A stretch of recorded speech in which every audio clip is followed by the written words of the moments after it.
Hello and welcome to another episode of Routes Through Pokemon. I'm your host, Shea, Locke. I'm Ruby.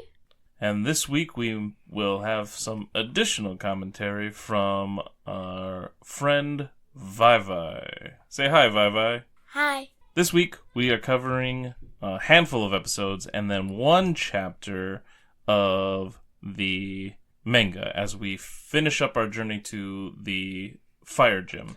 We will still have more episodes involving the anime and manga after this, as we try to reach the 8th gym as well. But for now, we are just getting us to Blaine, Yeah. and wrapping that chapter up. Usually, we start with the manga and go into the anime, but I think because there's a lot of anime before that gym, we are actually starting with the anime this week. What? Yep.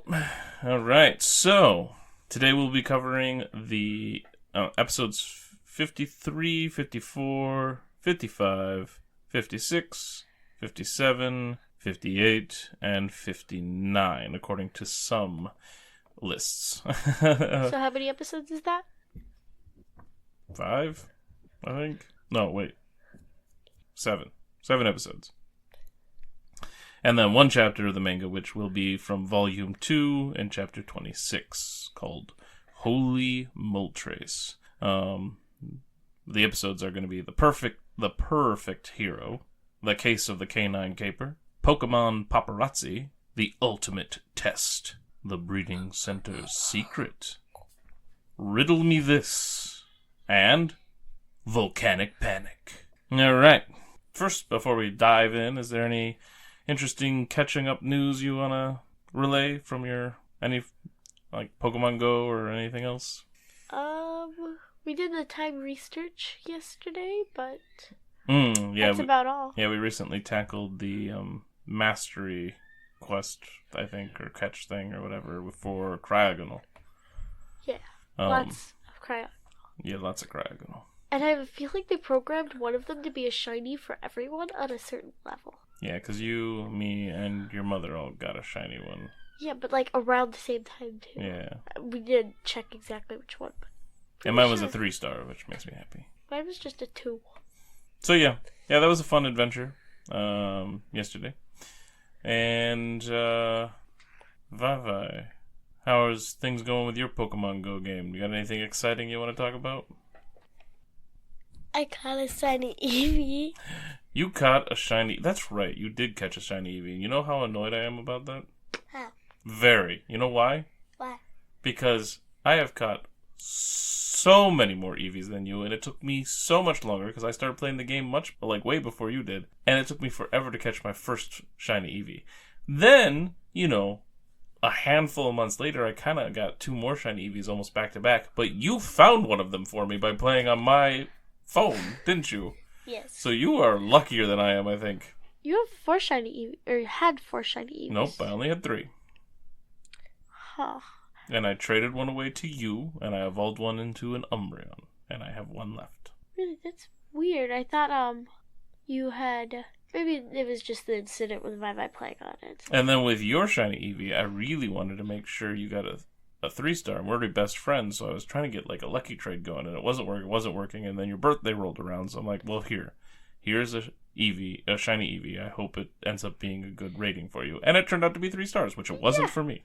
I don't have any 3-star shiny Eevees. I'm considering doing Glaceon, but I don't know what shiny Glaceon looks like, so... Different, lighter shade of blue, I think, or maybe a darker shade. It doesn't look much different. Yeah, a lot of the shiny Eevees are kind of a bummer, and they don't look much different. Leafeon is a little more, fall-ish looking. Umbreon is cool, though. Umbreon's amazing, with the blue instead of the yellow, and the eye color changes, too. Espeon is, green or something, which is kind of nifty. Jolteon I thought was interesting, wasn't it? Jolteon doesn't actually change much. Oh, wait, no, Jolteon does. Jolteon's, green as well. Yeah, Jolteon. I thought so, because I didn't go battles. Jolteon is, a solid, color change of yellow to green. Espeon is, pink to green. I think it's green. I thought it was purple. Oh, I guess that's debatable. Vaporeon is purple. Vaporeon's blue. Shiny. Sorry. I thought we were talking about shiny. Sorry. Oh. Oh, you're saying Espeon is a purple color. Yeah, but I guess it's... okay, whatever. I see it as pink, Daddy, but that's fine. Either way. I think it's, like, pink instead. I think I found my shiny Eevee, baby. You evolved your shiny Eevee, did you? I think so. Yeah, you wanted, like, a Sylveon or something, didn't you? Yeah. Yeah, you got a shiny Sylveon? A blue one. Yeah, they come up with, like, the blue accents to it instead of whatever, like, the pink accents. Yeah. Yeah, shiny Sylveon's actually kind of cool, too. I'll have to look up what each one looks like. But, like, Flareon, Glaceon, Leafeon are all kind of very, like, hard to tell that they're even shiny sometimes. And they're just not that different. That sucks. I love Glaceon. Like, I would have gone for a shiny Leafeon, because I like Leafeon. But it doesn't change much. And I'm not going to go for the Jolteon or Vaporeon or Flareon until I have a ton of shiny Eevees, if I ever have them, because I can't guarantee that that's what they'll evolve into. Well, not necessarily a ton, just you have every other type, and then, like, you have one spare one, and then you can keep trying. Yeah, so I have Umbreon. I think the next one would be Sylveon for me, and then... I'm considering Sylveon, hearing how it is. Yeah, it's cool. I like it. I'm gonna look up what they look like at some point. Sounds good. So yeah, that's how that's going. Not much new progress in Scarlet and Violet. I haven't played a lot of it. I was playing with ViVi a little bit, trying to help him get a little further along, but there's not much for me to do when we do that. So you need to get some more gyms in so you can just join us when we're playing normally. Sound good, ViVi? Yes. Yeah, watching our anime, getting ready for the holidays. It's good times. Holidays are gonna be fun. This episode's probably coming to you after the holidays, but still, that's what we're doing at the moment. Excited for this week of Kanto Pokemon, hoping to catch a Ditto. I need a Ditto. I have 3 things that I can get. Yes, yeah. And then, like, a complete special? Not timed. Yeah, the special research, where you actually have, like, a quest for it or whatever. Uh-huh. Yeah. How many gyms do you feed in Scarlet and Violet? Ruby and I have tackled 3 gyms, 1 Team Star base, and 2 of the giant, like, Titan Pokemon. We've only done 2? Yes. We got Dash, Swim. Yep. I want to say we have 1 more. Nope, that's it. Huh. We can dash and swim. We recently got the swim thing. That was actually one of the things we did while we were playing with your brother here, ViVi. You did? Yeah, when we were running around, when me and Ruby were playing with you. We were running around, jumping in the rivers and stuff, because you couldn't, but you were doing other things on the land, and so we played in the rivers. I got really lost. Does that As surprise anyone? usual. You get lost in the grid-based, like, old games, let alone the free exploring game of Scarlet and Violet. I'm good at getting lost. Yeah. What's up, ViVi? Is the second Pokemon in the water? The second Pokemon? To get your The second swimmer. power, you mean? Oh, no, it's actually a bird. It is? Yeah, Bombardier. He looks like a giant stork. He's a big white bird. Never heard about it. Okay, well, you'll meet him eventually. Anyway, that's our Pokemon journeys outside of this particular journey, but let's dive into these episodes. So first we have episode 53, the Purrrfect Hero. It starts off, we find out it's Kids Day, which is a holiday in like Japan or something, I think. So, just like we had Princess or Day or whatever it was recently. Yeah. So they were and I think some of these episodes, whether they aired when they were supposed to or not, I don't know, but they were designed to air when it was Kids Day and stuff like that. But remember, the whole Porygon incident really shifted a lot of stuff around. Yeah. But this isn't the first time I've seen Kids Day in Japanese anime. I saw it in a haunted house. Oh, the haunted house cartoons you guys watch? Mm-hmm. Nice. They have Kids Day. Yeah. Well, it's a holiday for them. I'm sure. Of course, like, it's something they gruesome, think about. but... Well, that's because it's the ghosty haunted house thing.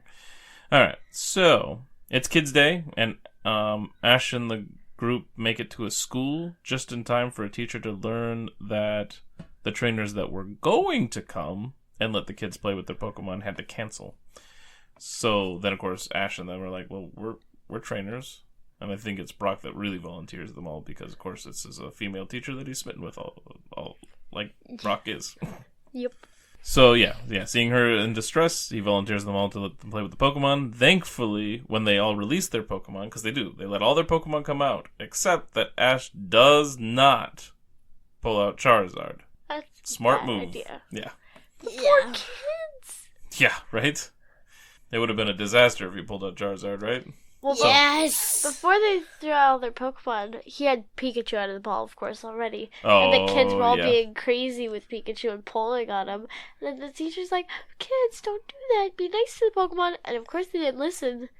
And she gets a little creepy and yells at them all. And then they're like, oh, okay. Well, And didn't they get all electrocuted at one point first? No. Or did she stop it before that happened? No, Ash picked him up and then did this. Oh, okay. Yeah, they were about to get electrocuted, but Good job, Ash. Ash saved them. Ash is showing some brain power in this episode. It's good. Yeah. He usually lacks it. But yeah, she has a whole theme throughout the episode of starting off nice and then yelling at them all because they don't listen. Well, I mean, she tries nicely every time, but then, she gets down to business. She needs them to listen. And then the kids are happy. And then the kids still don't really care. They're just, giggling, and then obeying. It's like, jeez. Yeah, her head gets really big every time. Yeah. All right, so, yeah, I had written down that she had mom skills of shouting at everyone and scaring them into obedience. Because it even scares Ash and them. They're like, ah! Even though they weren't necessarily doing anything wrong. And I like to see, Horsey gets to play in the fountain and stuff, I think, at one point. And just like she did at the Evolution Party, I think, actually. It was beside the stones. Yep, the Evolution Party. Yep. So, yeah, anytime they bring out their Pokemon, somehow there's always a fountain nearby for Horsey. It's magical. Well, I mean, we saw the fountains in Evolution, and I'm pretty sure that we saw, the fountains. Oh, that's because there was a ton of water Pokemon playing around in fountains in that one. Yeah. Alright, so, but then there's one kid who isn't enjoying the Pokemon. He's just kind of standing by himself because he just wants to Look for a mouth. Yeah, he wants just a Meowth Pokemon. Why? Why did he want to find a Meowth Pokemon? Because the Beedrill was going to attack him, and then a wild mouth tackled the Beedrill. And saved him. Yeah. So he wants to meet that Meowth again. Yeah. But when he tells that story to Ash and them, some bully and his companions make fun of him and say, "You're telling that fake story again?" Yeah, and it's a little boy with two little girls following him. It's wow. He's a Gary in training. but what's really obnoxious about it, and it's a kid thing to do for sure, so whatever, but he's like, well, no, it's true. And so the bully says, well, prove it. How are you supposed to prove that story? Obviously you can't prove the story. Yeah. So annoying. Yeah, he's a punk. So yeah, he really wants to meet a Meowth and everything. Then we have a vehicle suddenly show up with Team Rocket inside, dressed in magician costumes, and once again, not great disguises. And James is once again dressed as a female. Is it before or after this that Jessie talks about her sad Kids Day and then? Oh, I forgot about her story. I don't remember where that takes place. But Oh, that was a fail. It was before? Yeah. Okay, before this happened, James and Jessie were talking, and James was talking about how Kids Day was always the best for him because he got all these ice cream sandwiches and he was rich, And then Jessie's like, I hate Kids Day because we learned that she's poor. Yeah, we learned that before with the Snogusboard and all that stuff. Yeah. And the Princess Festival a little. Yes, and the Princess Festival. Yeah, they've been keeping that up. The continuity of their backstory and stuff has been pretty good so far. So yeah, she hates it. But they show up because they're going to try to, catch Pikachu like usual. Pikachu. James is dressed as the female, the beautiful assistant that magicians always have. Yeah. Well, Jessie's the magician. And so when they're getting their trick ready, they say they need a Pikachu for their trick. And so then they just kind of grab Ash's Pikachu. James does. He's like, thank you. And it was hilarious. He was like, I don't know. And then James just, thank you. So funny. Yeah, it was a funny little thing. Oh, and so then they put him into this hat. And then they pull out a Meowth instead. I think which it was a box. Was it a box? I thought it was a hat. Maybe it's a box. Doesn't really matter. But then Timmy, who's the kid that wants to see a Meowth, that was his name, he gets super excited to see the Meowth, and he's like, "Oh, it's a Meowth! Yay!" Because he think it's the Meowth, but like, Yeah. he's nothing. But of course, then everybody's like, "Hey, where's Pikachu? You know, you got to bring him back." And then we jump into Team Rocket revealing who they are, doing their thing, and all that stuff, and then they make an escape. Weezing does Yeah. smoke screen. Smoke screen. Yeah, wheezing. So yeah, so that covers their escape, and they escape, and they're like, "Ha, we finally got Pikachu." I actually don't remember what happened to Pikachu. Well, like, because he's not kidnapped Pikachu got out of the box. like during the smoke screen. the and stuff? box got Yeah. knocked over and all the confusion. And That's the right, because they all kid ran running the through. stage, they And rushed so, the like, stage. It got tipped over, then like someone Yeah. got caught, and then Pikachu just. Got out. But so, they think they have Pikachu, but they don't. And they make their getaway. And then once they finally get away from town, they get out, and they go to look at their Pikachu, and it's Timmy. Actually, Timmy. Yeah, it was Timmy. Because he was following the Meowth. Mm-hmm. So then, he gives this whole story about the Meowth and all that stuff. And so Team Rocket comes up with a plan. And they're like, "Alright, Meowth, you have to pretend to be that Meowth." Which means no talking, right? No talking. Yeah, it means no talking, right. So then they come up with a plan for that, and so Meowth goes one way or whatever, so that Team Rocket, Jesse and James or whatever, they come closer looking all menacing and like they're gonna, be mean and saying things instead of just doing something. And then Meowth shows up to save the day and scratches their faces off, basically, as he tends to do, and they tip over because he actually scratched them. So then, of course, Timmy's excited. He's like, "Yo, you saved me again, Meowth." And the Team Rocket said, "Mouth got too good." Oh, yeah, they're like, "Oh, yeah, he's a good actor. Too good." And so the kid brings Meowth back to the school with him, and everybody's all like, "Oh, he was telling the truth," and they finally believe him, and all this stuff, and And everybody's... then the mouth talks to you. And then the Meowth says some word. He was trying not to, but he says it, so then he tries to cover it up, but it was too late. So then he... And Ash heard it. I thought Misty. it was Misty. Misty's the one who heard it. No, Ash was. No, it was Misty. Ash. Misty. Ash. Misty. Ash. Misty. Ash. Yeah. Anyway, they all figured it out. And so Meowth runs away. And they give chase. They're like, "Well, that's not, we got to deal with Team Rocket now." And so when they chase down Meowth, they end up in this big, like, kind of a dead-end canyon-y area. Yeah. And Team Rocket has a plan to crush them with boulders or something. No, that happened on purpose. They did actually. Oh, they didn't do that on purpose? What were they planning on? Or they just show up on top and be like, "Haha." Yeah, Yeah, kind of. I think. and Have then it did one with them. Yeah, I do know that a bunch of boulders start rumbling down. Oh, and Meowth was kind of liking the idea of being treated nicely at first. Like, there was some kind of hint of that. And so then there's a point where one of the boulders is about to crush Timmy. So then Meowth looks over. Team Rocket Meowth. He's like... And he, like, it looks like he wants to go help Timmy. Like, he actually feels like he should go do something heroic. He doesn't do it. But it seemed like he was actually torn by the idea. And I thought that was an interesting thing for Meowth. But then what does happen? The mouth does double kick on the rock, and then it splits into two pieces. Team Rocket Meowth? No, the wire mouth. Oh, so we finally see the wild Meowth. Yeah. Yeah. And he comes and, yeah, I'm guessing he knew a fighting move. That's what it looked like. I don't know if it was double kick, but yeah. And yeah, splits the boulder in two and saves Timmy for truly the second time, because it was the other Meowth that faked saved him once. Yeah. And so then the true story is definitely proven true, and that Meowth actually ends up going back to the school as well, I think, right? 'Cause Yeah. So. I think he's there at the end. Yeah. Yeah. And then Ash and them say goodbye, and everything's all hunky-dory, and Team Rocket lost because they got rolled away by boulders, so... And the mouth is on the school top. Yeah, the wild Meowth, right? Yeah. Although he On top might of not be a school. wild Meowth anymore. Yeah, I don't know if was he on top of the school or just top of the archway to the school? Because there was like a schoolyard or I something. thought he was on top of the school, but I don't Oh, know for okay. sure. Yeah, it could be.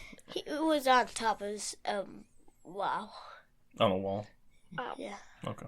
So our next episode is episode 54, The Case of the Canine Caper. I like this episode. It's the first time I've seen it, too. Oh, okay, cool. Because, yeah, go kind of just randomly watching episodes here and there, right? Yeah. So, here, one of the first things I noticed is that the gang runs into a burglar. and he's holding the bag over his back like a cartoon burglar, which is exactly what the burglars look like in the video game. Remember? Oh, yeah. So he looks just like the video game burglars. Because, ViVi, I know you haven't played Red and Blue, but in Red and Blue, we go into a Pokemon mansion, and some of the trainers you have to fight in there are burglars. So they have, like, stuff on their back, like, because they're holding a bag full of stuff they've stolen from the mansion. Maybe Pokemon. Could be. Oh, Pokeballs. Yep. So, what did you want to say? Pikachu got too scared because he was holding a gun. Yeah, the burglar had a gun, yeah. But Pikachu still does run in there to go shock him, doesn't he? Yeah. Because Ash insisted on it. Yes, Ash did insist on it, and then Misty gets after him for...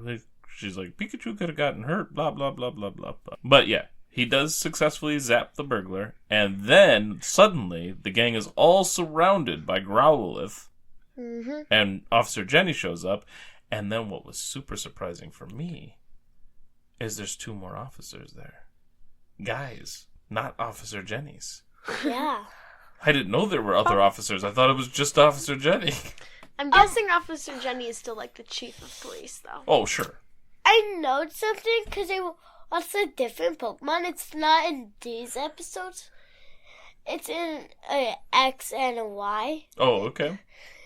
Yeah, and then I saw boy ones. Oh. And a couple of their ones. Cool.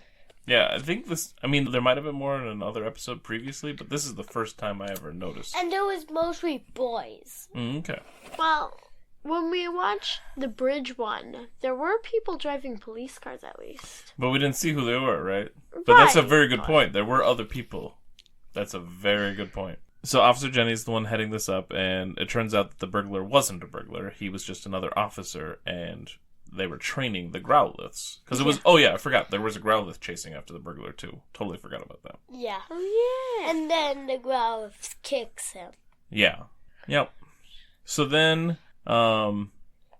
she kind of just explains how they are training Growlithe and stuff like that, and they have this whole thing. And so Ash is like, well, that's what I want to do that with Pikachu. So they get to go stay at the police base that's out here where they're training things, and then they get woken up really early in the morning. Yep. And they're like, let us go back to sleep. But Officer Jenny won't, because they wanted to get up because Ash wants to train his Pikachu. Mm-hmm. Yeah. So... go ahead. And then when they did that, and it was the wow pout, Ash almost got up, but then he fell back down. During To the go to obstacle course. Oh, during the obstacle course? Yeah. Yeah, there's a whole montage of them doing training stuff or whatever, which is fine. Like, that's not really super important to the plot. But, meanwhile, Team Rocket comes up with a plan, and they show up, and they release a gas that makes everybody's voices sound funny, like if they were sucking up a helium balloon. Yeah, they're all squeaky. And then they also released a gas to disguise any smell, so the Growlers couldn't smell correctly.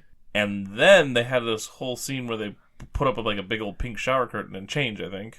I think it's this one, right? Yep. And they're like arguing, like, oh, get off, like, those are my shoes and stuff like that. Yeah. But then when they're revealed... No, James tells Jesse, going, hey, those are my pumps. Yeah, so, like, the shoes or whatever. Which is, well, of course, because they're both dressed as... Officer Jenny. Officer Jenny. And they have this cool big megaphone thing that changes their voice. Uh-huh. So they sound just like Officer Jenny, don't they? Yeah. Yeah. Also Ash, too. Well, yeah, eventually they sound like Ash, too. And the whole reason they did this is because they want to capture all those well-trained Growlithe, right? Yeah. So they knew they had to sound like Officer Jenny, and they knew that they would be able to smell fake if they didn't disguise the smell.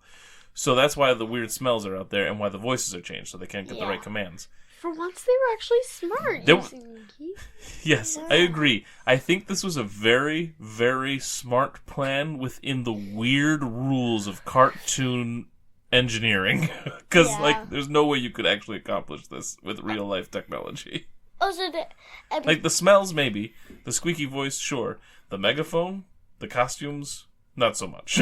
Well, the costumes. Not that quickly. Oh. Also, then Jessie dresses up as Ash and uses the microphone, but it doesn't work on Pikachu. Why doesn't it work on Pikachu? Because they have how thing? They have a heart thing? I can't remember. Is that what you're saying? Yeah. Yeah. Well, They do. Well, that's just it. Oh, go ahead. it was kind of funny because they're like, let's get Pikachu too. So Jessie still changes into Ash's costume, which is just kind of weird. Also, how does she even have that? Well, how do they have out any other costumes they have? That's fair. But yeah, she sounds like Ash, and she commands Ash, and it looks like Ash. She commands Pikachu. Pikachu, that's what I meant. And like, I thought Pikachu was gonna listen. I'm like, that just messes up the show. No, he better not.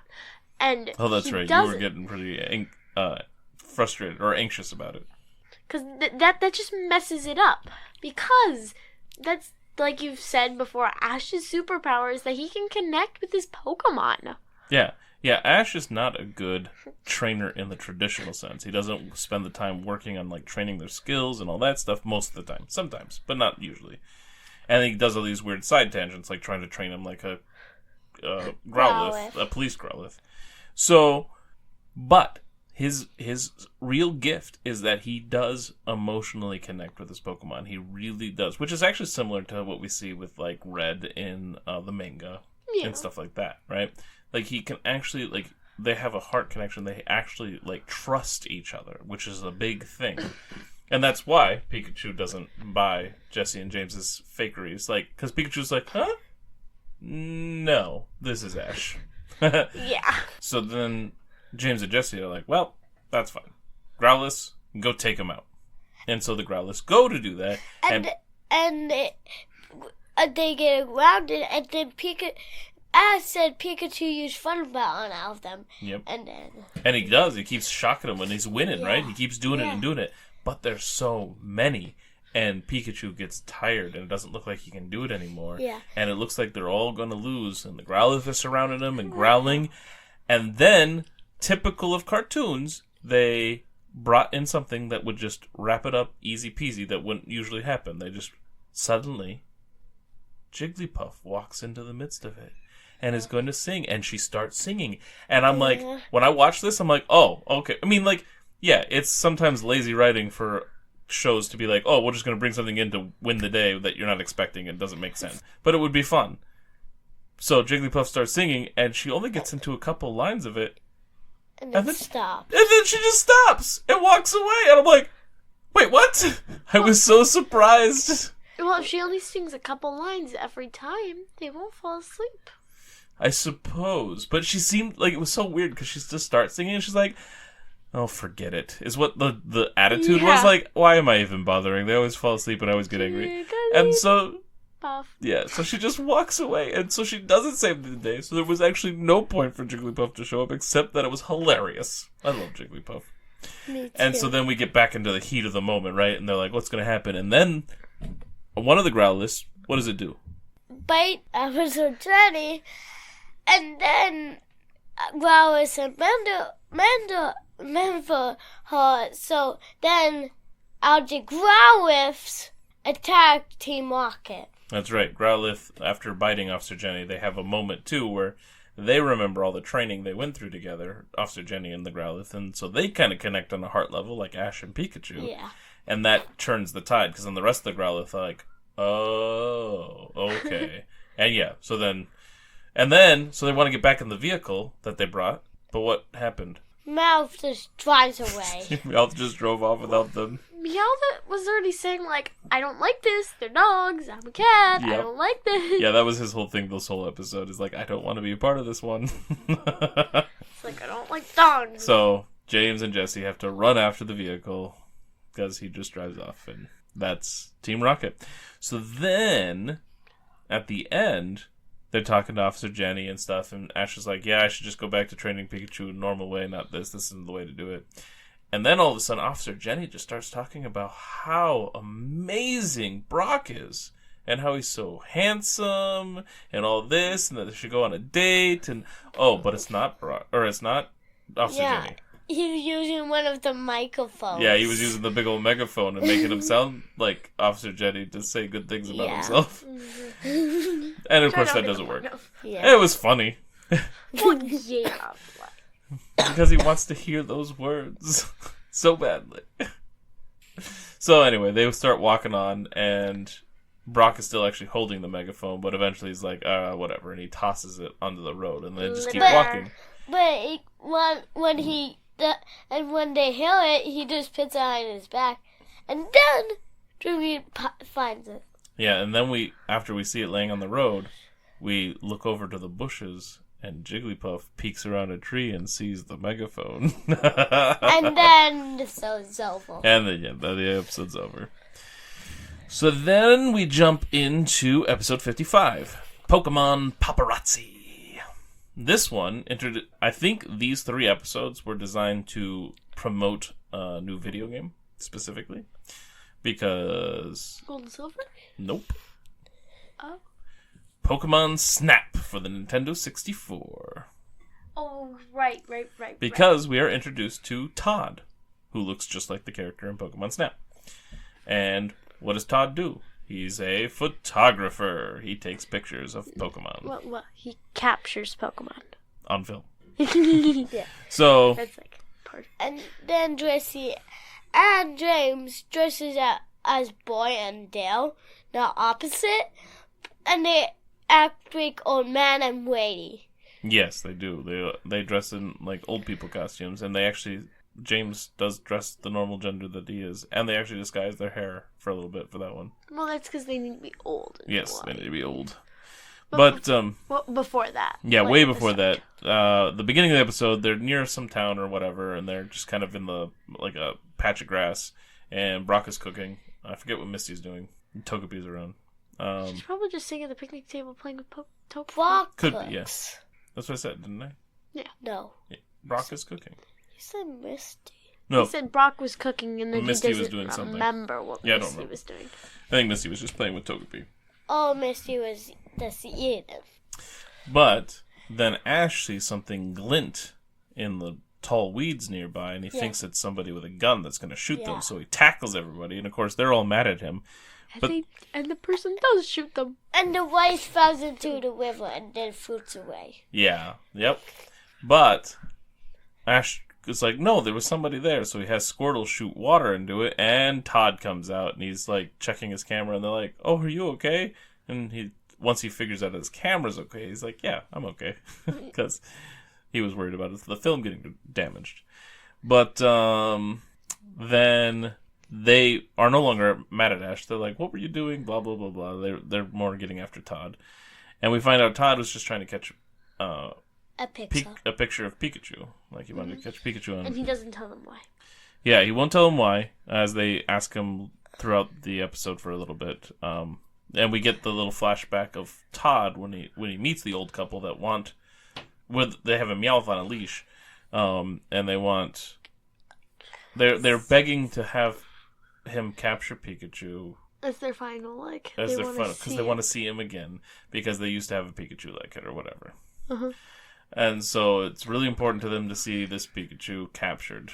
Of course, they keep saying captured. We all understand it as pictures because he's a photographer. And he's like, yes, I'm best at capturing Pokemon.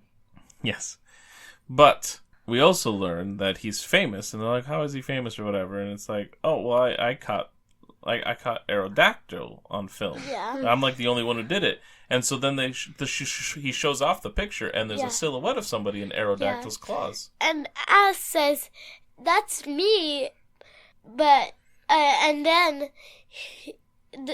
a filmer, I can't remember his name, and he looks up close, and then he's like, yeah.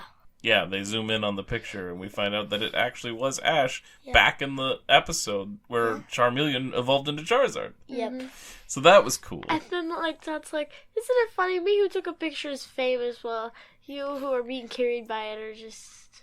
aren't even known about and it. she's like, yeah, so hilarious. Yeah, Ash doesn't like Todd very much. And Todd keeps trying to get pictures of Pikachu, but it's not working. Pikachu doesn't like the camera. And so then there's this whole plot where Todd's planning on trying to, surprise get a picture of Pikachu. So he's, setting up on the road and things like that. It's still not going well, and Ash is often mocking him for it. And getting in the way. And he ends up being the one in the frame when Pikachu's not, so. Mm-hmm. So then he's hiding in some bushes. Yes. Which is right next to an area where Team Rocket just dug a hole to help their Pokemon capture Ash and everybody. Yeah. And sure enough, Ash and them do fall into the hole. Yeah. And then they're wondering why Todd isn't taking the Pikachu and instead of just taking pictures of them. And that's when Meowth looks back in the magazine again. He's like, oh yeah, no, he's the greatest at capturing Pokemon. On film. And then Jessie smacks his head. Yeah, Jessie gets mad at him. So they're all annoyed. But then, before Todd can help them, he's like, oh, hurry, grab the rope, because the ground is about to break down. Because he didn't give him the rope earlier, because he was taking pictures. Yeah. So he should have just done the rope first. Yeah. But yeah, then he's like, oh no, the ground's going to break underneath you. And it does. And Ash falls into some water. Only Ash. Yeah, only Ash falls into water. And then the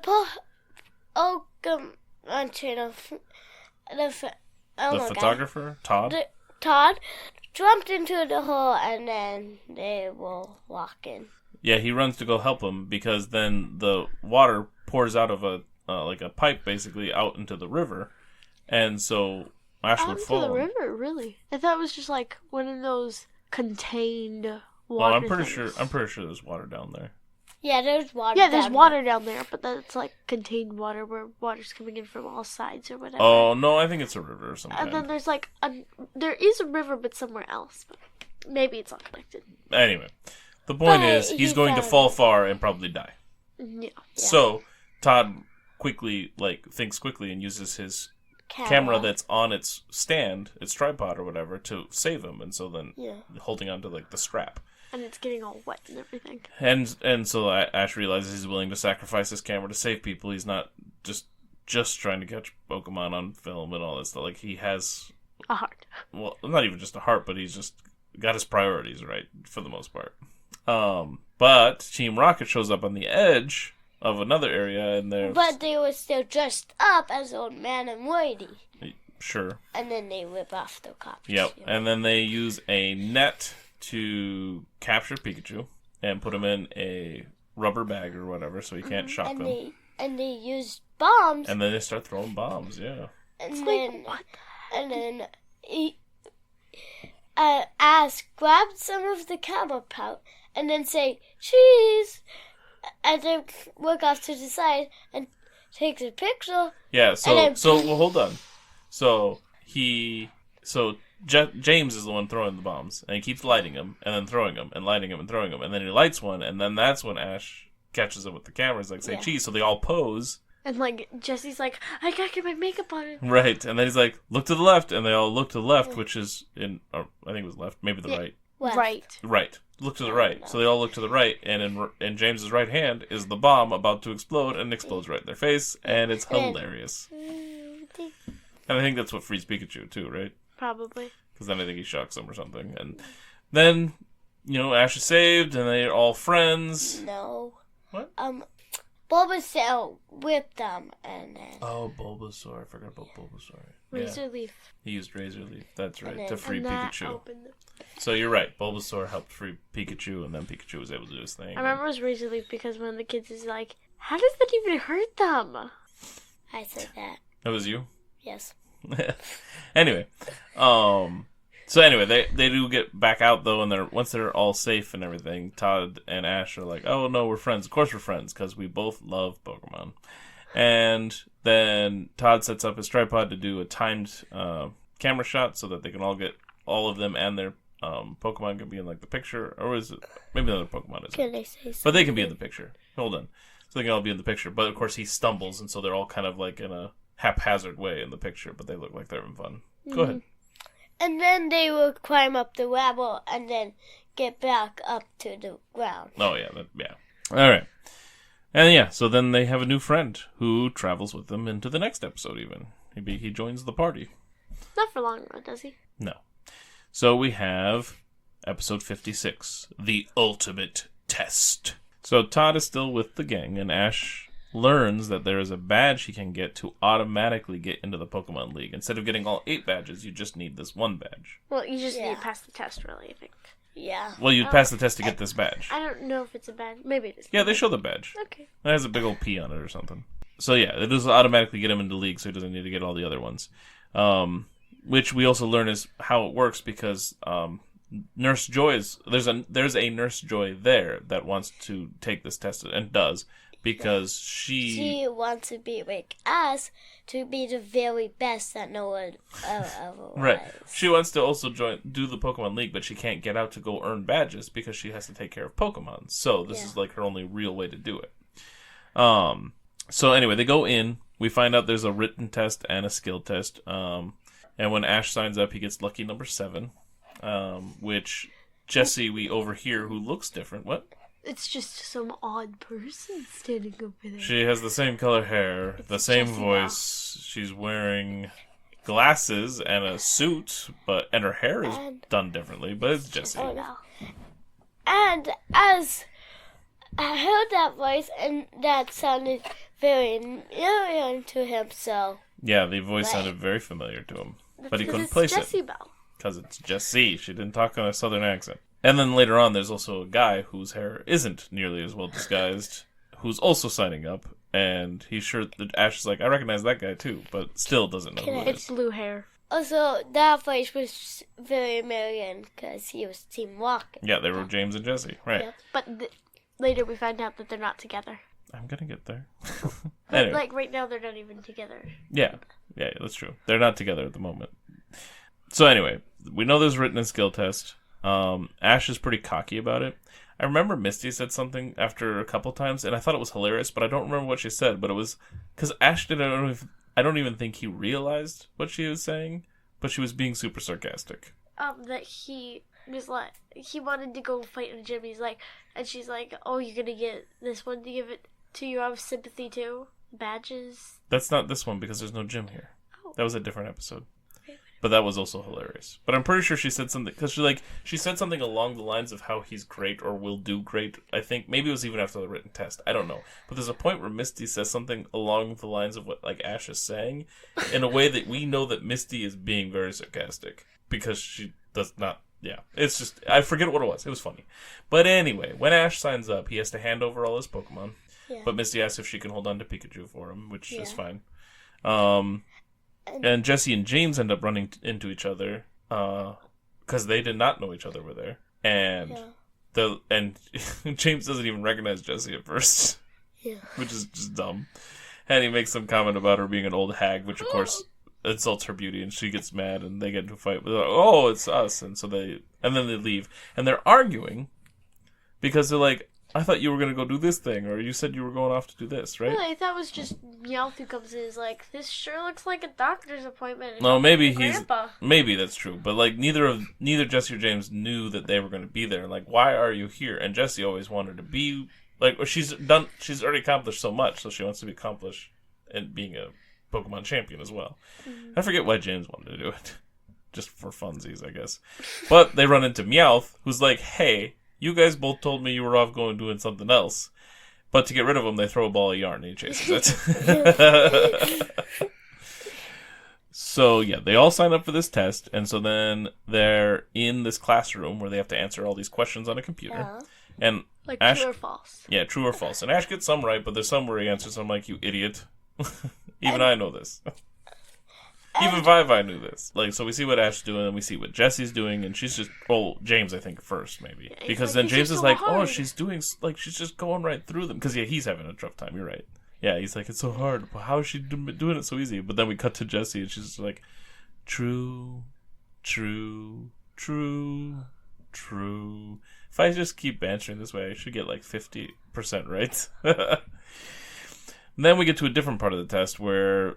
It feels like it's supposed to be like the "Who's that Pokemon?" segment, just because they show silhouettes. And the first silhouette is just a circle, so the like one says it's a Voltorb, one says it's an Electrode, and one says it's a Pokeball. James says it's a Pokemon. James, they said a Pokemon, so obviously it's not a Pokeball. It's the Pokemon that... What I even thought was like, it's Electrode or an Voltorb. Voltorb. But then when we see it, it's a Jigglypuff from above. That is just like... What the heck? I'm disapproving of it. And then we see the Spiral, which some people think it's a Poliwag, but it's actually Poliwhirl because the Spiral changes direction when they evolve. I thought it was the opposite way around, but it doesn't matter. Yeah, whatever. And so then once all that testing is done, they go out there to see the results, and they see all the people in the highest and, like, the lowest or whatever. And then on those... Pokemon Center lady, Joy. She was pretty high. Yeah. Nurse Joy had a lot of... She knew her stuff about Pokemon. But, like, they even look at, like, the bottom of the list, and they can't find themselves. Like, Ash and them... Oh, before that, Jessie got kicked out. She threw a big old fit, because she didn't like the questions, like Jigglypuff and Poliwhirl. I mean... Yeah, I get it. But so she threw a big old tantrum and then got kicked out. So she's not part of it anymore. But when Ash is looking for his name and stuff, they even look... Because they mentioned it. It's all on one big screen, right? And there's the low people over here, and he's not even in that section. And like, oh, here you are. And it's this other little screen with, like, the worst results. And it's Ash and James. And Jessie, who got kicked out. And Ash had 7. 7? I didn't remember what numbers were.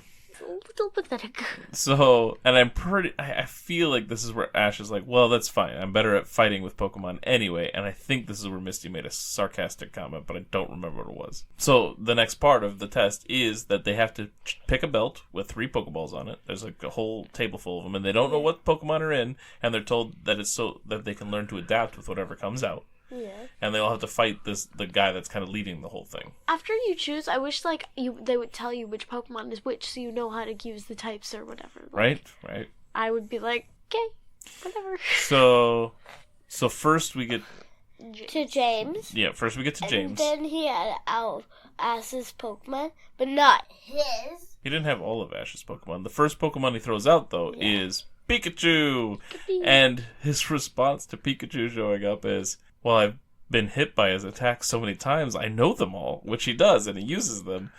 But he uses them against, what was the Pokemon? It was, like, Rhyhorn. Okay, so there's a Rhyhorn that comes out, which is ground type. Electricity doesn't work against ground type. In the anime, they forget this rule all the time. But when it's convenient, they remember. Like when James uses this Pikachu to use electric moves that he knows, and they don't work. I'm like, well, that's because it's ground type. And so then James flips out and throws out 2 more. After Pikachu gets knocked out, he throws out both the other Pokeballs, which is like a Ivysaur and something else. And Charizard. Is that Charizard? Okay. I don't remember. I remember one was like an Ivysaur. And, so not even a fully evolved one. It was not like a Venusaur. But you're not supposed to throw out 2 Pokemon, and so he gets disqualified. Mm-hmm. So then we go to Ash, and Ash picks up his belt, and and he throws out his first Pokeball, and it's a... Arbok? Weezing. Was Weezing first? We know! It was Arbok. Because it was Jolteon against Arbok, and Ash used a move, and then Arbok got spiked by his Jolteon spike, because it was a squish attack. Oh, I thought Ash won the first one, lost He did win the first one, and then lost the second and third one. So it must have been Weezing against something. Meowth wasn't the first one? No, Meowth was the last one. Cause I remember, because in my mind I was debating, is there going to be a Meowth? But yeah. Okay. So Weezing comes out, beats Flareon. Flareon's the first Pokemon. So, yeah, he sends out Weezing, and then Flareon comes out, and Weezing beats the Flareon somehow with, like, the smog stuff and whatever. Yeah, smoke screen. Yeah, and then Jolteon comes out. So Jolteon comes out. And then Arbok comes out. So then he sends out Arbok, and Arbok gets himself pricked when he goes to coil around the thing because the needle's on Jolteon. And so he goes down. And so then Vaporeon is the last one. So he had all 3 of the Eevee evolutions. Yep. Lucky guy. And so then Ash throws his last one out. Oh, at first, when he throws out the first few Pokemon, he's like, ooh, what are their attacks again? And he's trying to think and remember. And he's like, oh, yeah, this. Right? Like, he has to think about it. But then he throws out Meowth. And he's like, Meowth? What are his attacks? And so then the Meowth from Team Rocket is like cheering him on because it's a Meowth. So he wants to cheer on the Meowth. And he's like, use his Fury Swipes! And stuff like that. Like, he's telling him what to do, which is great. It's hilarious. But, like, who said that? But in the middle of this all devolves into chaos. Because Team Rocket tries to capture Pokemon. Yep. And I don't even remember how this all went down, but go ahead. James uses the belt that he had and the Pokemon in that. He's using that to fight the other ones. But then the guy is like, they listen to me because I've trained them. Yes, I remember that. Because he told him to return the belt, but of course James didn't listen. He's like, I trained them. What are you doing? Right. So they all fight, but it doesn't work out for Team Rocket because they're using Pokemon that aren't even theirs, and they get knocked out. But when somewhere in there, when Meowth is telling the other Meowth what to do, the other trainer guy's like, a talking Meowth? That's amazing. and so he really wants one. And so when Team Rocket gets launched away and blasts off again, they get blasted off with a Meowth, but the wrong Meowth. They're like, why aren't you... This is later in the episode, but they're like, why aren't you talking? What's wrong with you? And they were split up. The mouths. And then the other Meowth ended up with the trainer guy, and he's like, help me! Because he said, we'll talk about it, and he was going cats. Yeah. And then Todd's still there, and he's like, hey, where did everybody go? And they're like, they went off already to head on the journey. He's like, I gotta catch up. So Todd has to catch up to Ash and them, because they went... I guess this is a little bit before that. But, because we skipped ahead to what happened to the Meows. But, after all the chaos, they're like, well, everything has to be redone. We have to restart the whole test. Which, I'm like, dude, it was all outside. Sure. So then Ash is like...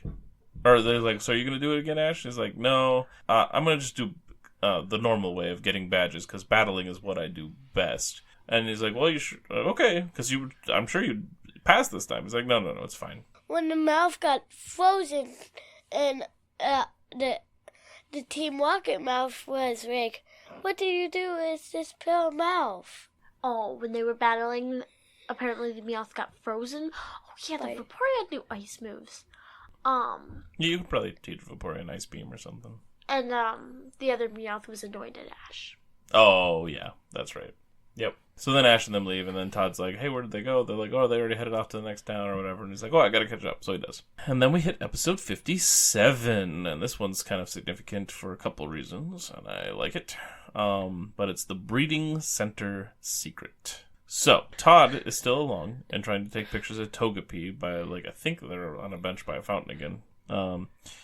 But then while that's going on, there's an advertisement for a new breeding center that's supposed to be like a Pokemon spa. And Missy decides she wants to leave Psyduck there.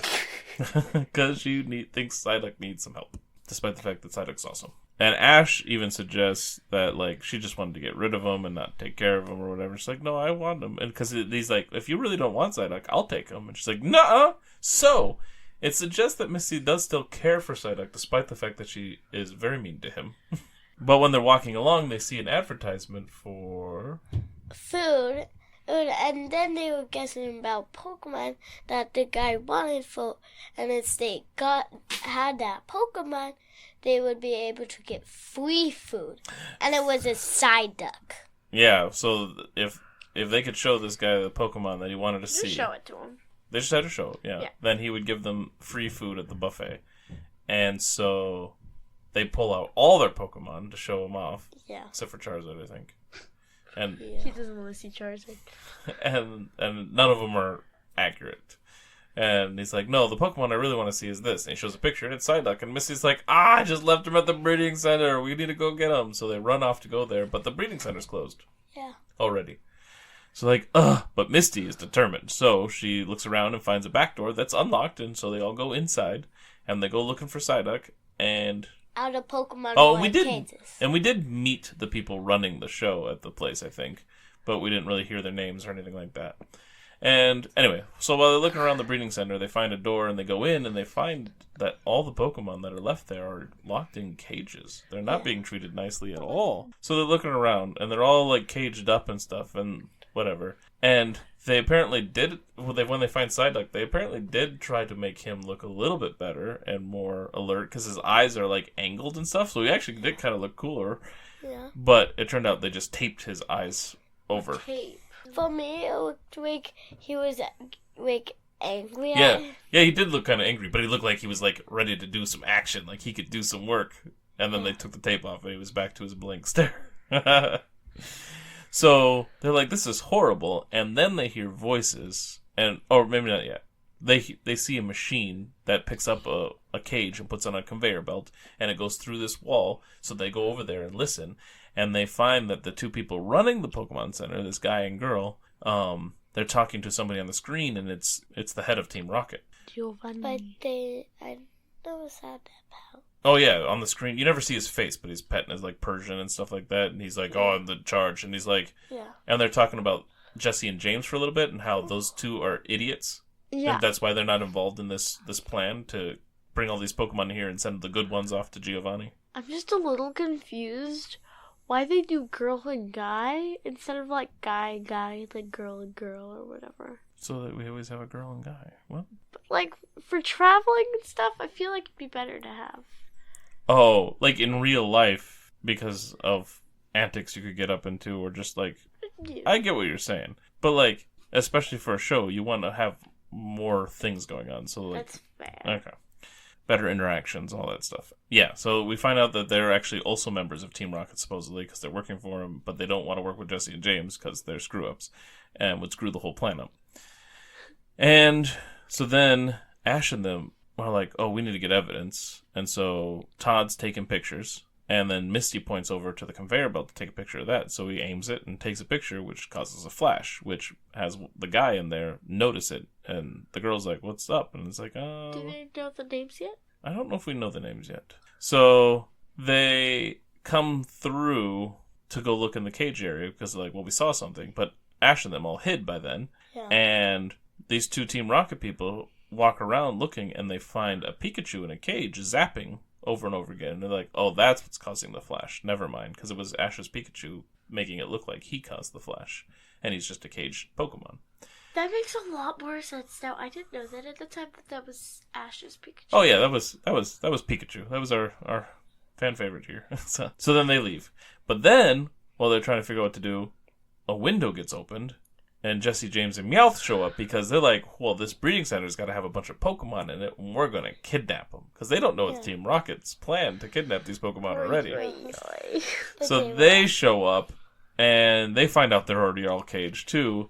And then James finds his Weepin' Bell that he left there, because he says he left a Weepin' Bell there, but we never knew he had a Weepin' Bell. And I was really confused by that. And I'm wondering if maybe he caught a Weepin' Bell in like the never finished being made New Year's episode. Never finished. There was going to be a New Year's episode that they never actually like made, and I'm wondering if maybe part of that like plot line when they showed clips of other things they were going to show like have him get a Weepin' Bell in that episode or something, or maybe this was just like, hey, let's give him a Pokemon and who cares that we never saw him catch it. I don't know. But instead, it wasn't a Weepin' Bell anymore. It evolved into Victory Bell. And when he gets in there, it immediately swallows his head. Yes. And that's the beginning of a running gag of Pokemon where every time he brings up Victory Bell... Yeah. So funny. Did you have something else you wanted to say? Also, the other Team Rocket, they had, I think in a different episode maybe, he sends out Weepin' Bell. Victory Bell, and then he just eats when it was without an evil pull. Oh yeah, that's a different pull, episode. Yeah. So anyway, so James also finds this, and then there's like some discussion. They're trying to get them to be quiet, but they're not being quiet, and so then the other Team Rocket members show back up, and they say a version of the Team Rocket motto, but it has different wording. Yeah. And they reveal themselves as Butch and Cassidy instead of Jesse and James. Yeah, I like that they have another Team Rocket group. And they wear black costumes like the game does, right? Mm-hmm. So it's interesting because the Pokemon game has Team Rocket show up a lot of times, and they're all in black. Then we get the cartoon, and we have Jesse and James are the only like people from Team Rocket we see, and they wear white. Well, Giovanni usually has black on. I think he was wearing red most of the time when we see him. Really? Yeah. Anyway. Doesn't matter. We don't really see a lot of him. Yet, at least. And, because we never see his face, either.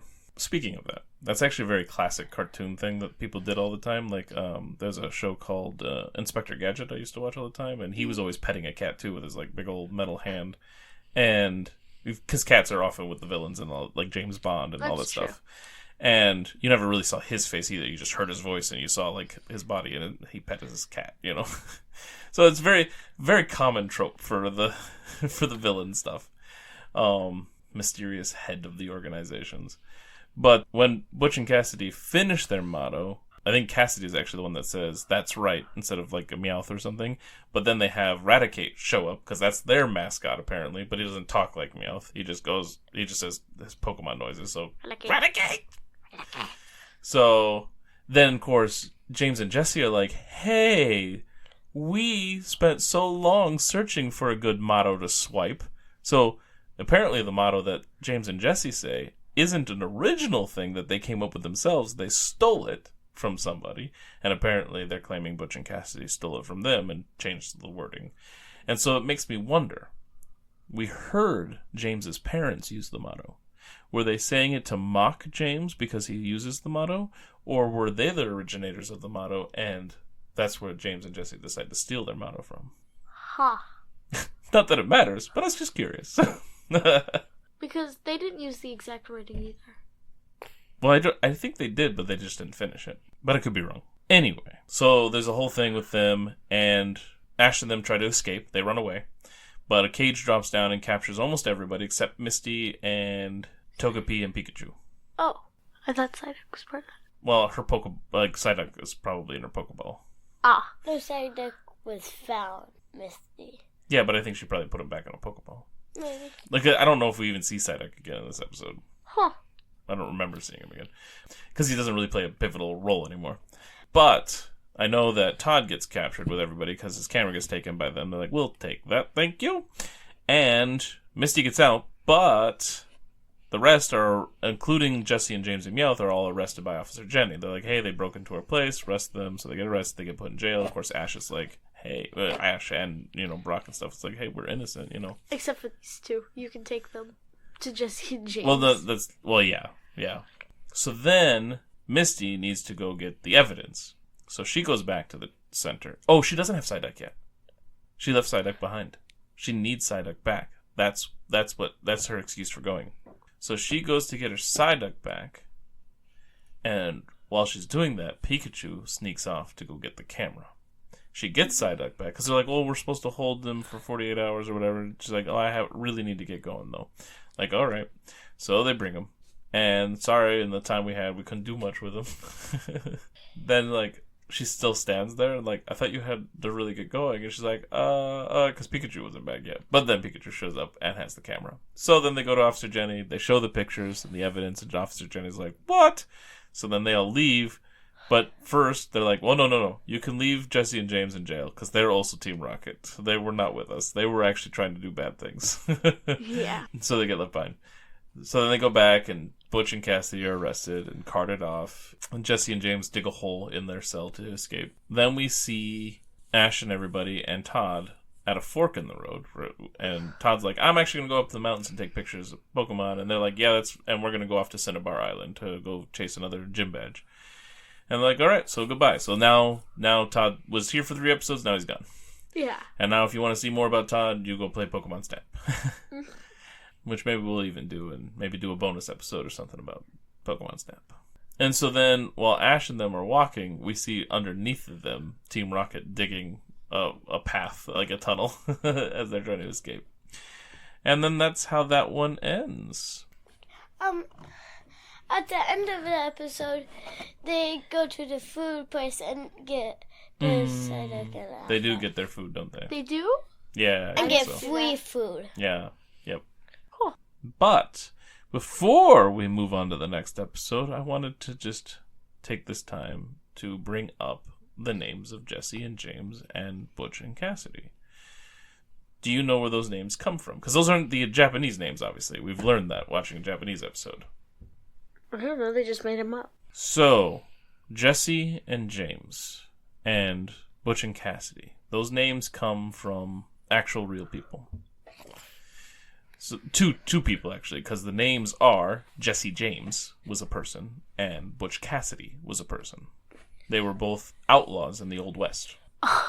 So I was just going to go into like a brief history of them. That is cool. So Jessie James, he fought in the Civil War for the Confederates. Who are the Confederates? The South. The ones that wanted to keep slavery.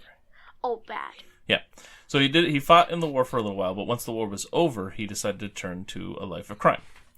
And rob trains and banks and things like that. And he had a gang. And I think his brother was part of the gang, too. And eventually a lot of their gang got killed, but he formed like more people into his gang. He started his operation like in the 1860s, sometime after the Civil War, and he lasted until 1882 because I think he was like 19 when he started his crime. So he was fighting in the war when he was a little younger than that, even. Which isn't that surprising, actually, for that time period. And that means he died at the age of 34. He was not very old. And what happened to him was that a member of his gang killed him to receive the reward, plus supposedly to get amnesty for his previous crimes. Not like the guy that was part of the gang. He's like, I don't want to be convicted for the crimes I've committed, so I will take out Jesse James and then claim the reward that's out there for him. Huh. So that didn't go so well for him. But he did a lot of, like, he was a criminal for a long time and very successful for a while. And then Butch Cassidy, unlike Jesse James, Butch Cassidy wasn't the guy's real name. His name was not Butch Cassidy. He just went by Butch Cassidy. I don't know why. His real name was Robert Parker, I think. And interestingly enough, he was born right about the time that Jesse James started his criminal career. So, in the 1860s. And then his criminal career got started around like 1889, which is like a handful of years, 7 years after Jesse James died. So, almost like taking over the business in a way, even though he wasn't part of it at all, right? And he also robbed trains and banks and things like that. And he lasted a little longer. He made it to the age of 42, but he was also killed. Not by his own gang member. Instead, there was the, I believe it was the Pinkertons that, like, eventually cornered him. And they were kind of, they were an organization back then. Basically, there was a shootout, and he got killed in the shootout as they were trying to, escape. So yeah, I just thought it was really interesting that both the Team Rocket teams that we meet they split the names of two different infamous Old West crooks. Yeah. A lot of people know about them. And some people have romanticized them. So they will say like Jesse James actually was like a Robin Hood type, robbing from people and then giving to the poor, which wasn't true. They were just famous crooks from the Old West that succeeded for a while and then got killed. Huh. So there's been movies made about them and stuff like that. I kind of want to see one. Sure. All right, so then we move into the 2 episodes that wrap up this round and involve Cinnabar Island. The first one is episode 58, Riddle Me This. So the gang is headed they're on a ship, they're headed to Cinnabar Island, and Ash is excited to take on the gym there. He's talking about it. But then we find that Gary and his cheer squad are on the boat, and Gary's like, psh, there's no gym on Cinnabar Island. It's a vacation spot now. It's just, we're all going on tour. Because Gary says, I already got enough badges. I think he says more than enough, actually. Oh, so he says he would take a break when Ash wouldn't. Right. Well, yeah, because he already has enough badges to do the league, so he doesn't even need to do anything. So he's going on vacation. And sure enough, when they get there, they do find it is very touristy there. And they meet this, like, hippie guy. Who? Long brown hair. Yeah, he has long hair.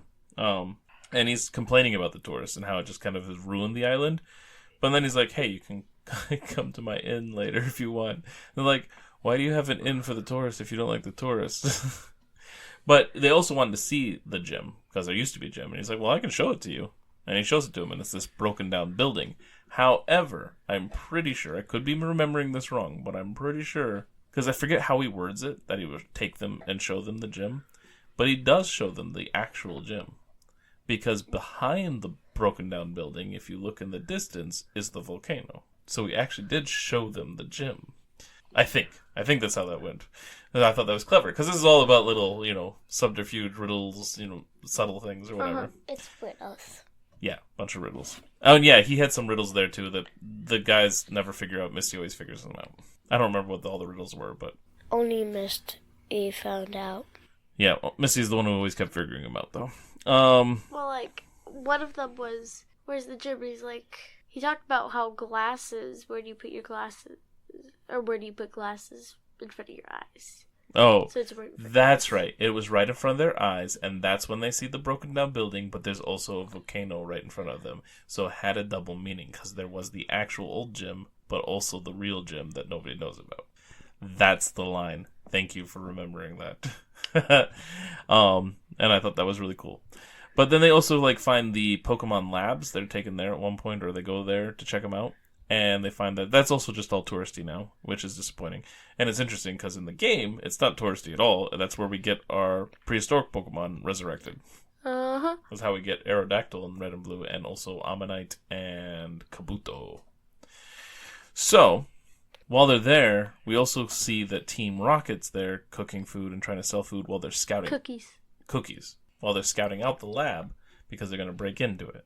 Later on, they do break into it, and I don't remember what happens. It's obviously not successful for them, but I don't remember where that goes. I don't remember, anything about them in this episode. They're very briefly there, because we see that whole thing where they're talking because they have a stand in front of the lab, but then they have the balloon go over the building. Fighting Pokemon were training in the fitness part. That's right, it was like a fitness area in there. Forgot about that. And then what happened?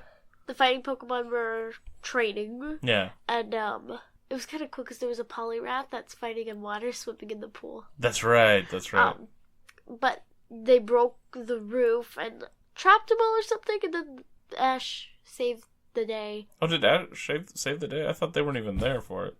Pretty sure they were. They might have been. It's when they were wandering around trying to find a hotel to stay in. Oh, okay. But, and so because they were wandering around at night, they saw Team Rocket at night trying to do what they were doing. Yeah. Okay. They didn't last long. I know that much. I just couldn't remember how it went. Pretty sure that's how it went. If it's not, sorry. As if you've listened to previous episodes, you may have caught on. I tend to forget a lot about what Team Rocket does because sometimes they're just dealt with quickly, or even if they're not, they're just dealt with and whatever. A lot of times being electrocuted. So whatever. The fighting Pokemon probably punched them off. Yeah, probably. So anyway. After exploring and stuff and wanting the gym, Ash and them are like, well, we're hungry and tired. We need to find a place to stay. And all the hotels are booked up. They're like, well, if you book for next year, maybe. So they're not having any luck at all. And then they go back to a hotel that they already checked because one of them says, hey, we've already checked this one, but he smells food or something. And so they're desperate and they go over there. And then they're talking out there and the door slides open and Gary's there. And he is mean, and he tries to get them to basically beg and do little tricks or whatever to get it. And Pikachu almost does it, but Ash is like, no, we're not going to sink to his level. Yeah. And so he makes fun of them for a bit, but then... entertainment for the night. Well, there was already some entertainment. There was some people serving and playing little guitar types. Probably not a guitar. Well, Pokemon. There was an Electabuzz and a... Hitmonlee. Oh, that's right, Hitmonlee. He was so dressed up that I kept not recognizing what it was, and you guys kept telling me, and I'm like, wait, what is it? But yeah, Hitmonlee. And so then the entertainment arrives, and it's Jigglypuff, that's right. And so they run. Yeah, and Gale, he says they don't know what they are missing. Yeah, that's right. He does say, he's like, well, these people don't even know what they're missing as they run away. They're running away. And Togepi jumped out of the back of Missy's bag, and Pikachu runs back to get Togepi and then picks him up and continues running off. And that was a Pikachu save-all. And we'll see Pikachu save Togepi more than just this episode, for sure. Already. Yeah, we've seen it once or we'll see more of it. I'm just saying, it's a common thing for Pikachu to be saving Togepi. But yeah, when they saw Jigglypuff, they knew exactly the problems that was in front of them, so they booked it. And yeah, Gary was an idiot about it, but it was good for us because it's like, well, haha, they're going to get their comeuppance then. Because sure enough, Jigglypuff sings, they fall asleep, including the instruments, because they were playing with Jigglypuff's music for a little bit, but then they also fall asleep. And then Jigglypuff takes the top off the microphone and draws all over their faces. Ha ha. So then they're at a little playground or something, trying to figure out what to do, and they remember the card for the inn, which has a riddle to help find it, and Misty solves it. It had to do with the clock, and so they see the clock. Shrinks. Also what? Shrinks. Oh, they were on the swings, yeah. And so they go up to the inn, and of course the guy is like, oh, good job at solving the riddle. I'll give you a place to sleep for free, and I guess you guys want to eat too. Okay. Well, then Ash's tummy grumbles. Yeah. And he's like, I guess you guys want to eat too. And then later on, they're all taking hot baths or whatever in the springs out in the back. And then... Is this episode? This is Yeah. an episode where they do that, yeah. I thought it was the second one, but... This is all part of that same episode, yeah. It's very blurred together. Sure. Well, that's because this is one of the to be continued. That's a real cliffhanger to be continued kind of situation. That doesn't happen that often. At least not yet. So they're all doing their baths with like the board in front of it to split the guys and girls up or whatever. But then there's some accident and it gets knocked down or whatever. But in the midst of it, they also unlock a secret passage. Togepi does from playing around. So they apparently get dressed and dried off, and they go down the stairs in the secret passage, which takes them into the volcano, and they find the secret gym because suspended over a pit of lava on chains is like the typical Pokemon battleground looking thing. This is a cool gym. Yeah. And Ash tries to pull the handle, but it's too hot. Oh, that's right. The metal door had too hot of a handle. Because it's a lava gym. Yeah, because it was the lava It's gym. big lava and fire gym. Yep. So then, hippie guy shows up again, and he has one last riddle that Misty figures out that he's talking about a wig, and he takes... And he takes what keeps your head dry and you wear it because you don't have it. Yeah, because you've already lost it or whatever. Mm-hmm. And it was a wig, and he takes the wig off, and it turns... bald. And he's bald. And he has some hair on the sides. Yes. And it turns out he's Blaine, the fire gym leader. I'm so surprised. I know, right? So then his voice changes and everything, and he's kind of mean-sounding, actually. But they have a battle. And he sends out Squirtle first for us. Ash does send out Squirtle first against... Ninetales. Ninetales. And Ninetales does like Fire Spin or something and still wins. And because he expected a water Pokemon right off the bat. So then the next Pokemon that Ash brings out is... he's gonna fight fire Charizard. with fire and use Charizard. But he was out of the arena. Yeah, Charizard just flies out of the arena. It's like, nope, I'm not gonna do this. And he just goes to see him. Yep. So that automatically loses. So then he brings up Pikachu, and Pikachu takes out the Rhydon because even though he's a ground type Pokemon, he has apparently a metal horn that conducts the electricity and zaps him. And then knocks out. Rhydon. Yeah, I think it was Rhydon because he walks on two legs, right? Okay, like at first I was thinking Rhyhorn, and I'm Who like, we also saw in a different episode yeah, not it's gonna work. be like what? But it's just the evolved version. What? And then that attack just knocked him out. Yep.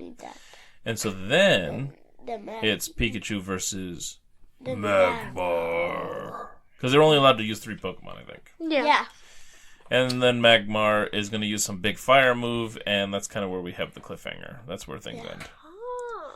And then Pikachu has to hold on to the arena, but Pikachu doesn't fall down. Yeah, that's right. So then we go to episode 59, Volcanic Panic. Apparently Team Rocket have been sneaking in because they're peering around a corner in the volcano. And they have rockets with ice missiles. Yeah. And then they said, Magma, you win a big prize. But before they start doing the shooting, I think Pikachu decides to concede the battle. He can't win. Pikachu's getting hurt too bad. Yeah. So he's like, all right, we're done. And he wants another try at some point. And Blaine's like, well, maybe I'll give you another try at some point. Yeah. When he's kind of saves the game. Right. So then Team Rocket uses these ice missiles because they want to capture Magmar. But first, James freezes him and then it breaks and then freezes everywhere. And that's when it tumbles. Yeah, because all the ice on the sides of the volcano stuff messes up with the integrity because of the heat and everything. So everything starts breaking apart and the lava's going to all pour out. So then the gym's falling apart, the volcano's falling apart, everything's bad news all over the place. And Ash and them are all running.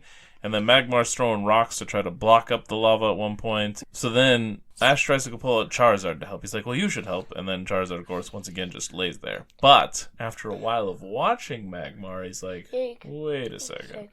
And so he gets up and starts throwing rocks too. Yeah. And then they get the other Pokemon out. And to have Geodude help, Squirtle keeps spraying him with water to keep him cool because he can't handle the heat, probably. It's But it's Squirtle and Staryu or something. Yeah, Staryu also sprays water. Which is also kind of funny because rock Pokemon are weak against water, but whatever. Yeah, I was like, dude. Also, I said we got a plan, and then all of that happened. Yes. And Pikachu is even helping with little rocks going back and forth. And we see, like, lots of clips of this going back and forth. Does Togepi help too? I can't remember. Togepi tries to help, Oh, and but he gets close to the end. Oh, Yeah, but- this is one of the instances where Yeah. Misty actually helps Togepi. yeah. Not Pikachu. And Onyx is doing a lot. Of what? Yes. Yeah, Onyx is kicking some butt. And then, I mean, Charizard gets big boulders, but... So, what happened to Team Rocket? They must have just launched away at some point. Yeah. Yeah, Magmar got mad at them. Oh, that's right. Magmar got mad at him. And that's the end of them right Yeah, that was the end of them. They were there long enough to cause lots of problems for everybody. And so then once all that's taken care of, we have everybody on top of the volcano at the end. And he thanks them for their help and all that stuff. Yeah. And he's like, well, since you did so good helping, I will give you your second match now. Are you okay with fighting on top of this volcano since the gym is He gone? says on top, too. Yeah. Yes, he does. Which is a little annoying to me later, but it's fine. It's fine. And Ash is like, yeah, I accept that plan. Also, Ash says at first, he says, is it okay to bounce? Wait, can you just get it? But he said, Oh, are you going to give me my volcano badge now? Oh, that's right. Oh, I think it was one of these episodes where Misty made that stupid comment about maybe you can make them feel bad for you again or something. Maybe while they're on the boat or something. I don't remember. Out of pity. and then, like, they agree to one-on-one. Yes, they agreed to only use one Pokemon each. He's like, obviously I'm going to use Magmar. And Ash is like, alright. And he looks to Pikachu like he's planning on using Pikachu. And Pikachu's like, yeah. And he might even said it. I don't remember. And Pikachu goes, but then all of a sudden Charizard steps forward and waggles his finger. He's gonna do it because he wants to prove himself against the other fire Pokemon. But something I thought was kind of cool. I thought he was just going to be like, oh, okay, Charizard, go in. I was like, oh, poor Pikachu. But then he's like, Pikachu, are you okay if I use Charizard? That's right. That's when Like, he talks to oh, Pikachu. nice. So I don't think maybe he didn't talk to Pikachu the first time, but he's like, oh. They were ready. Yeah, they were Pikachu definitely. knew. But I think they have that look, yeah. And he was ready. But then Charizard steps in. So Charizard goes out there, and Charizard pretty much does his own thing. And they get tackled into the lava, and they come back out. Eventually, after they think that Magmar won. also, then after they went in the lava, Charizard came up and used Seismic Toss. Before the seismic toss, though, Ash did tell him to do a move, and Charizard listened to or tried that move, whether he listened or not. He did the move, and then he finished it off with a seismic toss. Yeah. And so Charizard won, and Ash gets his Volcano badge. So then after the badge is being presented with another lame riddle, and so they start to walk off to head, and they're like, where do we go now? Because we need another badge still. And either Brock or Misty brings up the gym in Viridian City. I think it might have been Brock. Probably. He's like, I think there's a gym back in Viridian City, and then Yeah. Ash is like, why didn't you tell me this, Misty, when we were in Viridian City? I could have done it then. And Misty's like, we were fighting back then, so that's what I was talking about.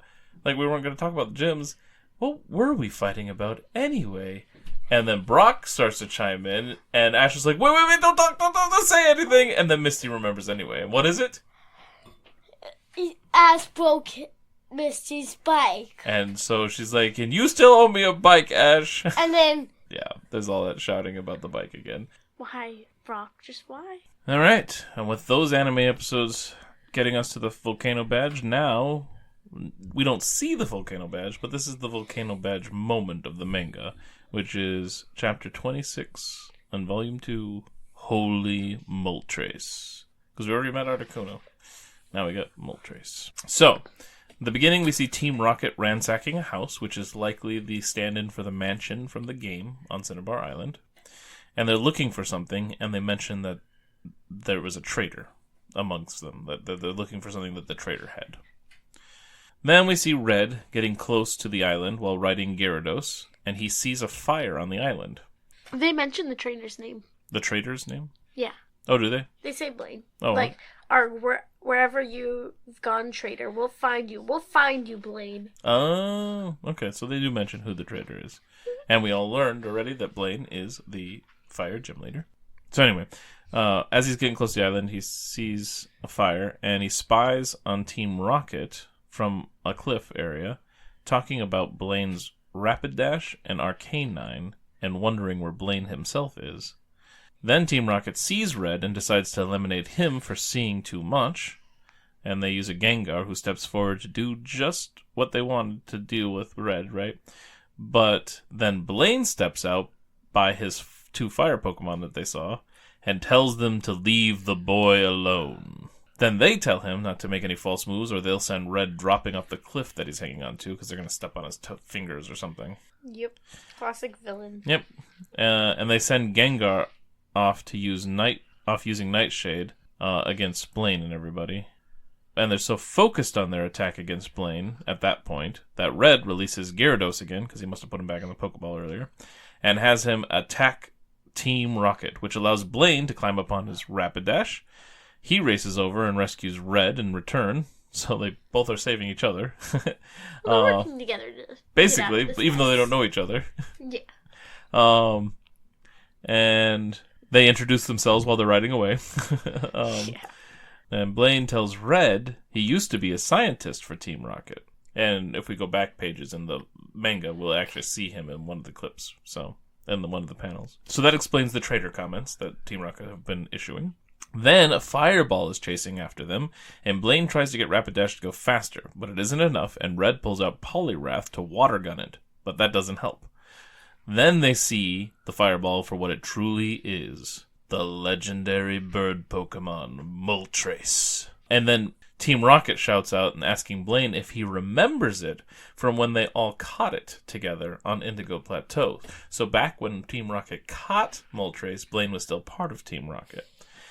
And I also find it interesting because this mirrors the game a bit, because there's a couple points in the game that, like with trainers in the gym and somebody else, I think, outside the gym maybe, mentioned how Blaine encountered Moltres or was on Indigo Plateau at one point and met a fire Pokemon. That's cool. Yeah. So, like, this is all part of the in-game canon as well, which is cool. And, from my understanding and recollection of how the game goes, in the actual game, that is where you meet Moltres, is in the Indigo Plateau area.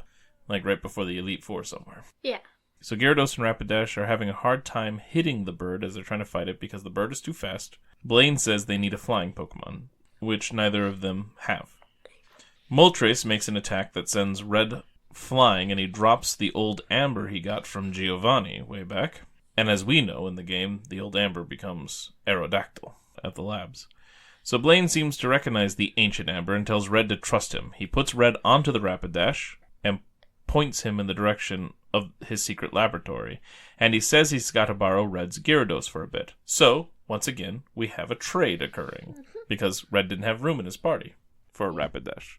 Red thinks it's a trap at first because Blaine worked with Team Rocket, but then decides against it when he gets into this lab area.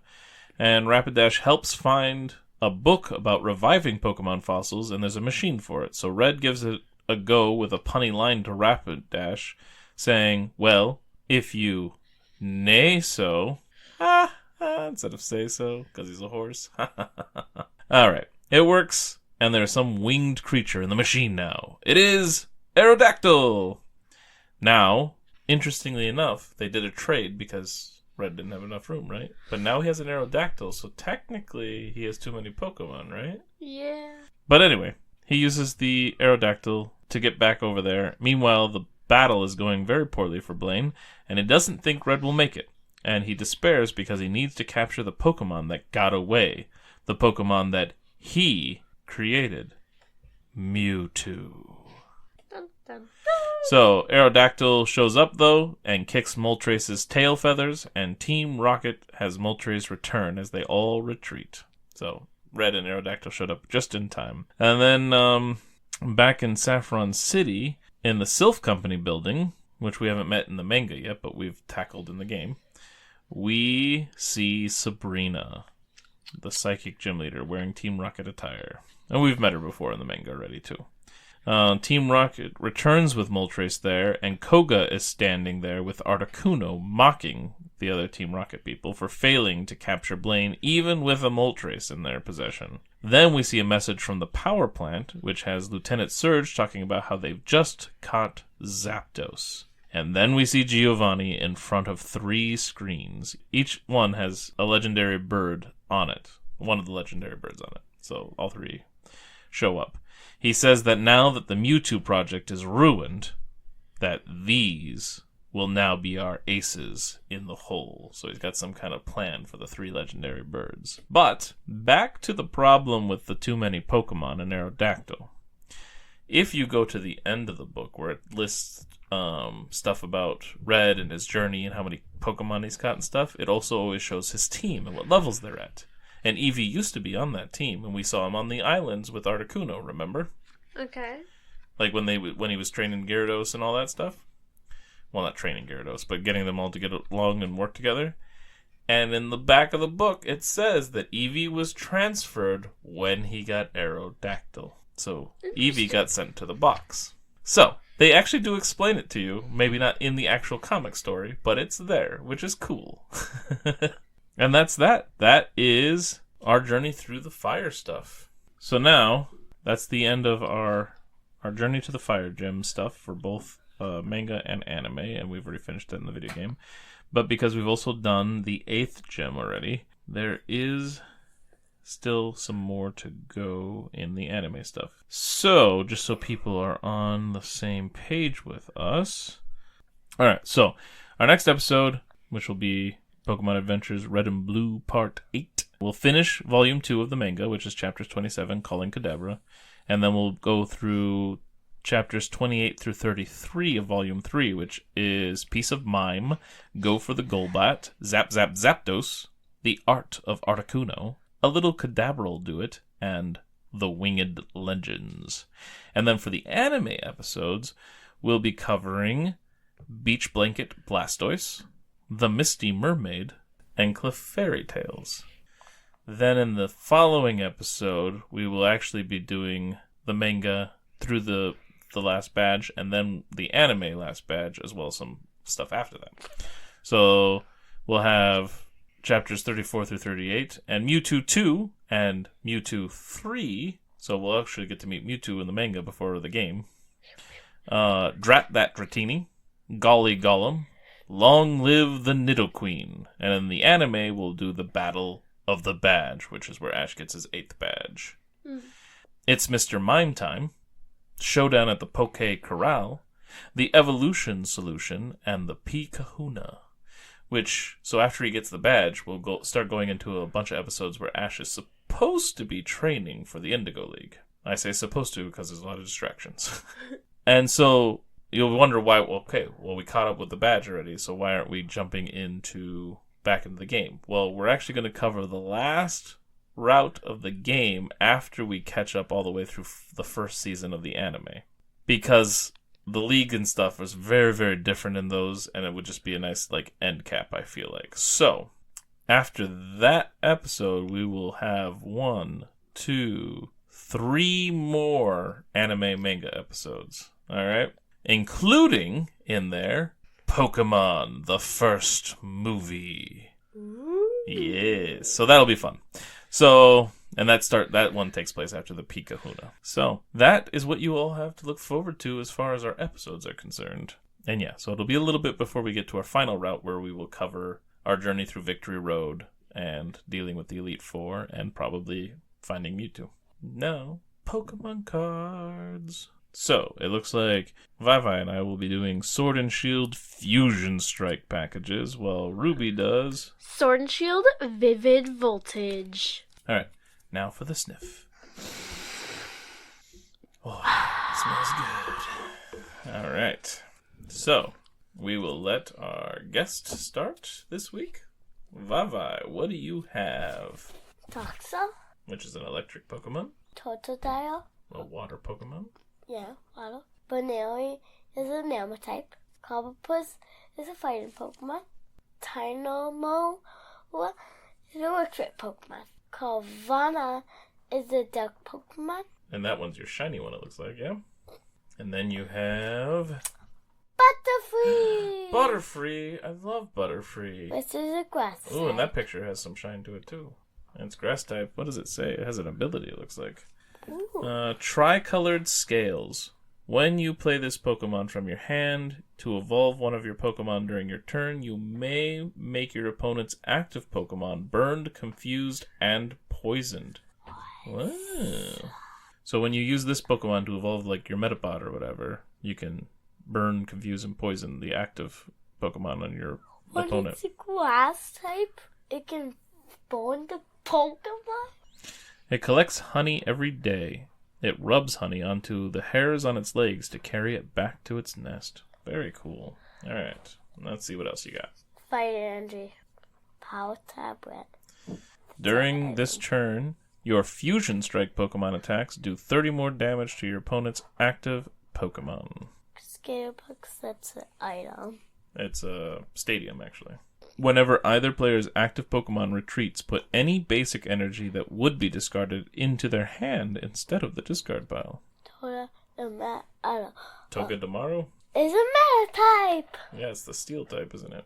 Yep. Very cool. Alright, and that's your Pokemon, bye-bye. Alright, so I have Snom, water type.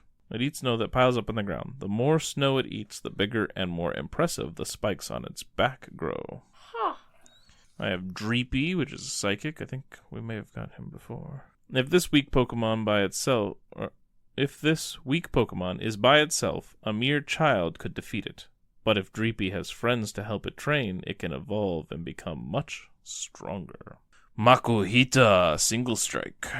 There's a fighting type. There's a rumor of a traditional recipe for stew that trainers can use to raise strong Makuhita. Rookidee, normal type or colorless. Jumping nimbly about, this small-bodied Pokemon takes advantage of even the slightest opportunity to disorient larger opponents. Galarian Darumaka, because the regular Darumaka are fire type. This is ice. Well, it's an ice type in the game stuff, but it's water type then. So the colder they get, the more energetic they are. They freeze their breath to make snowballs, using them as ammo for playful snowball fights. Smeargle, Fusion Strike. It's a very colorful. Like it's the shiny card, but the picture is very colorful. Yeah, I've seen that one before. Yeah, I think Rosella might have gotten it. That's not as same as mine, because it's in and yeah. It draws symbols with the fluid that oozes from the tip of its tail. Depending on the symbol, Smeargle fanatics will pay big money for them. Huntail evolves from Clamperl, Fusion Strike. Ability, Single Strike Jammer. Your opponent's Single Strike Pokemon attacks cost one more colorless energy. Deep seas are their habitat. According to tradition, when Huntail wash up on shore, something unfortunate will happen. Dark Energy? Centiskorch evolves from Sizzlepede. While its burning body is already dangerous on its own, the excessively hostile Pokemon also has large and very sharp fangs.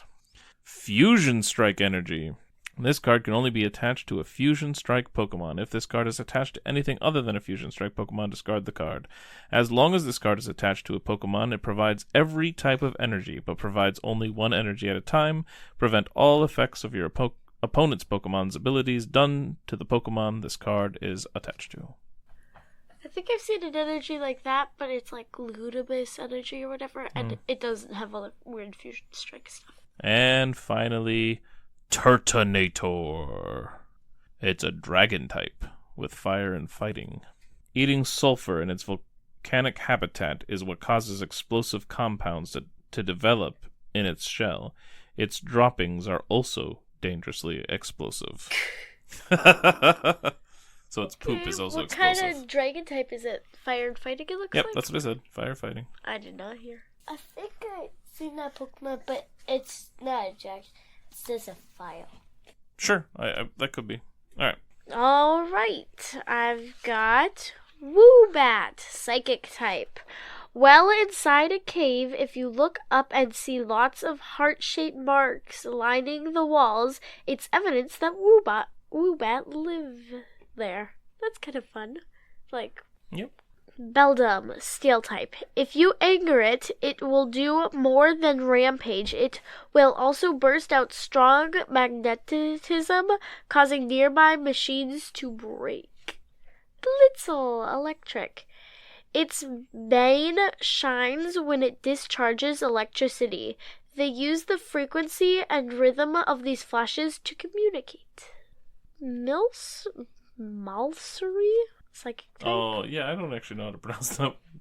I'm guessing it's actually like ghost psychic because it looks like it's flying through the air with a spoon. This Pokemon was born from sweet-smelling parcels in the air. Its body is made of cream. Yep. You can actually get different kinds of it, too. Huh. Different flavors of it. No wonder there's a spoon. Skiddo! Grass type. If it has sunshine and water, it doesn't need to eat because it can generate energy from the leaves on its back. Ooh la la. Uh-oh. Rosella has one. I'm very happy with it. Celebi, grass type. It's a rainbow one, like super special. This Pokemon has the ability to move through time. Records describing it as a forest deity can be found from many different eras. That's interesting. For its first attack, it can use just a grass energy, but then for its another attack, it needs electric and psychic. Interesting. And then I think it's also like my shiny one. I could be wrong.